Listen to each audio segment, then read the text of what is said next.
জগন্নাথ বিশ্ববিদ্যালয়, সংক্ষেপে জবি, বাংলাদেশের একটি স্বায়ত্তশাসিত সরকারি বিশ্ববিদ্যালয় যা পুরান ঢাকার সদরঘাটে অবস্থিত।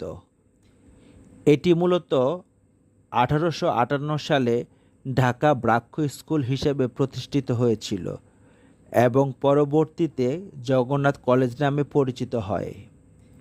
এটি মূলত মানিকগঞ্জের বালিয়াটির জমিদার কিশোরীলাল রায়চৌধুরীর পিতা জগন্নাথ রায়চৌধুরীর নামানুসারে নামকরণ করা হয়েছিল।